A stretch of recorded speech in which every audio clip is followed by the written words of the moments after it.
మెగావార్ అబ్బాయి వరుణ్ తేజ్ కొణిదెల ఈ పేరుకి ప్రత్యేకమైన పరిచయం అవసరం లేదనే చెప్పాలి. బ్యాక్ టు బ్యాక్ సినిమాలను చూస్తూ మనల్ని ఎంతగానో అలరిస్తున్న వరుణ్ తేజ్‌కి రీసెంట్‌గా పెద్దగా హిట్‌లేం పడలేదు కానీ, త్వరలో 'మట్కా' అనే మూవీతో సక్సెస్ కోసం ఎదురు చూస్తున్నారు వరుణ్ తేజ్ కొణిదెల గారు. ఇంకా తన పర్సనల్ విషయానికొస్తే లావణ్య త్రిపాఠిని ప్రేమించి పెళ్లి చేసుకున్నారు రీసెంట్‌గానే. 5 ఏళ్లుగా రిలేషన్‌షిప్‌లో ఉండి వీళ్ళిద్దరి పెళ్లి చాలా ఘనంగా జరిగిందనే చెప్పాలి. అయితే లావణ్య త్రిపాఠి పెళ్లి తర్వాత పెద్దగా ఏ సినిమాలో కనిపించట్లేదు. ఏ ప్రాజెక్ట్‌కి సైన్ చేసినట్టు కూడా ఆమె అప్డేట్స్ ఇవ్వట్లేదు. అయితే లావణ్య త్రిపాఠి పెళ్లి తర్వాత వెబ్ సీరీస్‌లో మాత్రం సందడి చేశారు. అయితే పలు షోస్‌లో కూడా సందడి చేశారు. అయితే లావణ్య త్రిపాఠిపై తరచుగా ఒక రూమర్ మాత్రం వస్తుంది. ఆమె ప్రెగ్నెంట్‌గా ఉన్నారంటూ సోషల్ మీడియాలో ఈ న్యూస్ తెగ వైరల్ అవుతుందనే చెప్పాలి.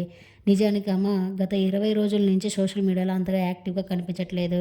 ఈరోజు వరుణ్ తేజ్‌తో కలిసి తిరుమల వెళ్లారట లావణ్య త్రిపాఠి. అక్కడ కూడా ఆమె కొంచెం చబ్బీగా కనిపిస్తూ ఆమె పొట్టను కవర్ చేస్తూ ఉండటంతో ఈ న్యూస్ నిజమేమోనని నెటిజన్స్ అంతా తెగ కామెంట్స్ చేస్తున్నారు. అయితే త్వరలోనే లావణ్య త్రిపాఠి ఆ గుడ్ న్యూస్‌ని మనతో షేర్ చేసుకుంటుందేమో చూడాలి. ఈ వీడియో నచ్చితే లైక్ చేసి నా ఛానెల్‌ని ఇప్పుడే సబ్స్క్రైబ్ చేసుకోండి. మరిన్ని అప్డేట్స్ కోసం పక్కనే ఉన్న బెల్ ఐకాన్ని క్లిక్ చేయండి. Thank you.